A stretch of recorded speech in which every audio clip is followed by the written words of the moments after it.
Hello, taste of your ചോയ്സിലേക്ക് എല്ലാവർക്കും വീണ്ടും സ്വാഗതം. ഇന്ന് ഞാൻ വന്നിരിക്കുന്നത് ഒരു പച്ചടിയുടെ റെസിപ്പിയാണ്. ഓണമൊക്കെ ആയ സമയത്ത് നമ്മളെല്ലാവരും തയ്യാറാക്കി നോക്കുന്ന ഒരു റെസിപ്പിയാണ് പച്ചടി. അപ്പം ഇത് വളരെ സിമ്പിളാണ്. നമ്മൾ നോർമലി ചെയ്യുന്നതിനെക്കാട്ടിലും വളരെ സിമ്പിളായിട്ട് പെട്ടെന്ന് തന്നെ ചെയ്തെടുക്കാൻ പറ്റുന്ന ഒരു റെസിപ്പിയാണ്. അപ്പം പെട്ടെന്നൊക്കെ പച്ചടി ഉണ്ടാക്കണമെന്ന് വിചാരിക്കുന്നവർക്കൊക്കെ പറ്റുന്ന ഒരു റെസിപ്പിയാണ്. ഇതൊരു ക്യാരറ്റ് പച്ചടിയാണ്. അപ്പോൾ ഇതെങ്ങനെയാണ് റെഡിയാക്കുന്നതെന്നൊക്കെ നമുക്കൊന്ന് കണ്ടു നോക്കാം. ഇതിനായിട്ട് ഞാനിവിടെ ഒരു ക്യാരറ്റ് എടുത്തിട്ടുണ്ട്. അത്യാവശ്യം വലുപ്പമുള്ളൊരു ക്യാരറ്റാണ്. ഇതിലും വലുത് വേണമെങ്കിൽ നിങ്ങൾക്ക് എടുക്കാം, അല്ലെങ്കിൽ 2 3 എണ്ണം എടുക്കാം. അതൊക്കെ നിങ്ങളുടെ ഇഷ്ടത്തിനനുസരിച്ച് എടുക്കാം. ഞാനിപ്പോൾ ഒരു ക്യാരറ്റ് വെച്ചിട്ടാണ് ചെയ്ത് കാണിക്കുന്നത്. അപ്പോൾ ഇതിനായിട്ടൊരു ക്യാരറ്റ് എടുക്കുക, കഴുകി വൃത്തിയാക്കി അതിൻ്റെ തൊലിയൊക്കെ കളഞ്ഞ് ഇതേപോലെ ചെറുതായിട്ട് കുത്തിയരിഞ്ഞെടുക്കുക. നിങ്ങൾക്ക് ഗ്രേറ്റ് ചെയ്തെടുക്കണമെങ്കിൽ അങ്ങനെ എടുക്കാം. ചെറിയതായിട്ട് ഇതേപോലെ തന്നെ പൊടി പൊടിയായിട്ട് അരിഞ്ഞെടുക്കാൻ പറ്റുമെങ്കിൽ അതുപോലെ എടുക്കുക. അപ്പോൾ ഞാനിതുപോലെ ചെറുതായിട്ട് അരിഞ്ഞെടുത്തിട്ടുണ്ട്. ഇത് നമുക്കൊന്ന് വഴറ്റിയെടുക്കണം, അല്ലെങ്കിൽ ഒന്ന് വേവിച്ചെടുക്കണം. ഞാനിപ്പം കുറച്ച് ഓയിൽ ഒഴിച്ചിട്ടുണ്ട് ഒരു പാനിലേക്ക്.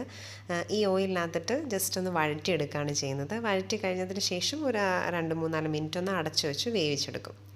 അപ്പം വെള്ളം ഒഴിച്ചിട്ട് നിങ്ങൾക്കത് വേവിച്ചെടുക്കണമെങ്കിൽ കുറച്ച് വെള്ളം ഒഴിച്ചിട്ട് അടച്ചു വെച്ച് വേവിച്ചെടുക്കാം. എങ്ങനെ വേണമെങ്കിലും നമ്മുടെ ഇഷ്ടത്തിനനുസരിച്ച് ചെയ്യാം. ക്യാരറ്റ് ഒന്ന് വെന്ത് വരണമെന്നേ ഉള്ളൂ. ഞാനിപ്പോൾ ഇത് നന്നായിട്ടൊന്ന് വഴറ്റിയെടുക്കുകയാണ്. ഇപ്പോൾ അത്യാവശ്യം ഒന്ന് വഴഞ്ഞു വന്നിട്ടുണ്ട്. ഇനി ഇത് ഞാനൊന്ന് അടച്ചു വെക്കുകയാണ്. അടച്ചു വെച്ചിട്ടൊരു 2 3 4 മിനിറ്റ് ഒന്ന് അടച്ചു വെച്ചൊന്ന് വേവിച്ചെടുക്കാം.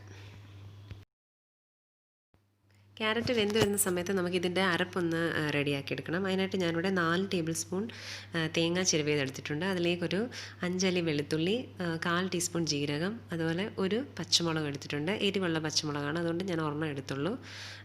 എരിവില്ലാത്ത പച്ചമുളകാണെങ്കിൽ 2 എണ്ണമൊക്കെ നിങ്ങൾക്ക് ചേർത്ത് കൊടുക്കാം. ഇനി നമുക്കിത് മിക്സിയുടെ ജാറിലേക്ക് ഇട്ട് കൊടുക്കാം. എന്നിട്ട് സ്വല്പം വെള്ളം കൂടി ഒഴിച്ചിട്ട് ഇതൊന്ന് അരച്ചെടുക്കാം.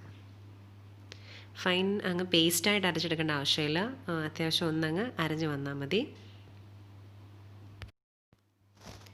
ഈ ഒരു പരുവത്തിൽ അരച്ചെടുത്തിട്ടുണ്ട്. ഇങ്ങനെ അരഞ്ഞാൽ മതി. ഇത് നമ്മൾ പച്ചരിക്കൊക്കെ ഈ ഒരു ടൈപ്പിൽ അരച്ചെടുക്കാം. ഇപ്പം ആ ഒരു സമയത്ത് നമ്മളുടെ ക്യാരറ്റൊക്കെ അത്യാവശ്യം വെന്ത് വന്നിട്ടുണ്ട്. നമ്മൾ അരച്ച് വെച്ചിരിക്കുന്ന അരപ്പ് ഇതിലേക്ക് ചേർത്ത് കൊടുക്കാം.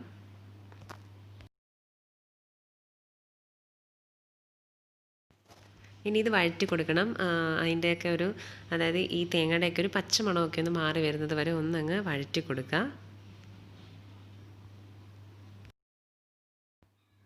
ഈ സമയത്ത് ഇതിലേക്ക് ആവശ്യത്തിനുള്ള ഉപ്പ് കൂടി ചേർത്ത് കൊടുക്കണം. എന്നിട്ട് ഒന്ന് വഴറ്റി കൊടുക്കാം.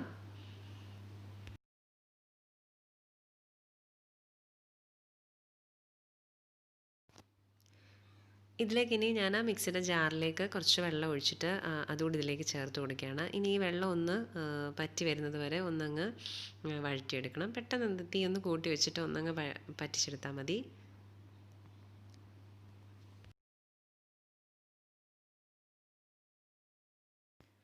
ഇപ്പോൾ ഇതായിട്ടുണ്ട്. ഇനി ഗ്യാസ് ഓഫ് ചെയ്തതിന് ശേഷം നമുക്കിതിലേക്കൊരു 5 ടേബിൾ സ്പൂൺ തൈര് ചേർത്ത് കൊടുക്കാം. തൈര് കുറച്ചുകൂടി കട്ട തൈര് ഉണ്ടെങ്കിൽ അത് ചേർത്ത് കൊടുക്കുക. ഇനി ഇതോടെ ചേർത്ത് കൊടുത്തിട്ട് ഒന്നങ്ങ് മിക്സ് ചെയ്തെടുത്താൽ മതി.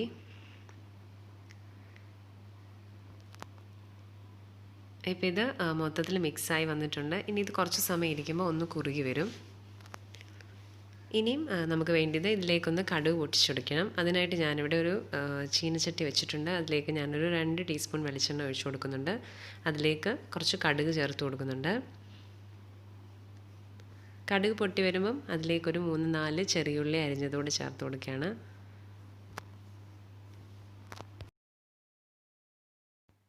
ചെറിയുള്ളി ഒന്ന് മൂത്ത് വരുന്ന സമയത്ത് ഇതിലേക്ക് ഒരു വറ്റൽമുളക് ചേർത്ത് കൊടുക്കുകയാണ്. അതുപോലെ കുറച്ച് കറിവേപ്പിലയും കൂടി ചേർത്ത് കൊടുക്കാം. ഇനി ഇത് ഒന്നങ്ങ് മൂപ്പിച്ചെടുക്കാം. അപ്പോൾ ഇത് റെഡി ആയിട്ടുണ്ട്. ഇനി ഇത് നമുക്ക് നമ്മൾ എടുത്ത് വെച്ചിരിക്കുന്ന പച്ചടിയുടെ മിക്സിലേക്ക് ചേർത്ത് കൊടുക്കാം. അങ്ങനെ ടേസ്റ്റി ആയിട്ടുള്ളൊരു പച്ചടി റെഡി ആയിട്ടുണ്ട്. പച്ചടി ഇത് നമ്മൾ സാധാരണ പച്ചടിയിൽ നമ്മൾ കടുകൊക്കെ ചതച്ചിടാറുണ്ട്. ഇതിലതൊന്നും ഇല്ല. വളരെ പെട്ടെന്ന് ചെയ്യാൻ പറ്റുന്നതായതുകൊണ്ട് തന്നെ ഈ ഒരു ടൈപ്പിൽ റെഡിയാക്കി നോക്കിയതാണ്. ഇത് ക്യാരറ്റ് വെച്ചിട്ടായതുകൊണ്ട് തന്നെ നല്ല ടേസ്റ്റിയാണ്. നിങ്ങൾക്ക് പിന്നെ വേണമെങ്കിൽ ഇത് കുറച്ച് പഞ്ചസാരയൊക്കെ ചേർത്ത് കൊടുക്കാം, മധുരമൊക്കെ കൂടുതലായിട്ട് വേണമെങ്കിൽ. ഞാനിപ്പം ഇതിലൊന്നും ചേർക്കുന്നില്ല. ഈ ഒരു രീതിയിലാണ് റെഡിയാക്കിയത്. അപ്പോൾ നിങ്ങൾക്ക് വീഡിയോ ഒക്കെ ഇഷ്ടപ്പെട്ടിട്ടുണ്ടെങ്കിൽ ലൈക്ക് ചെയ്യാനും ഷെയർ ചെയ്യാനും സബ്സ്ക്രൈബ് ചെയ്യാനും മറക്കരുത്. അപ്പം പുതിയൊരു വീഡിയോയുമായി അടുത്ത എപ്പിസോഡിൽ കാണുന്നത് വരെ ബൈ.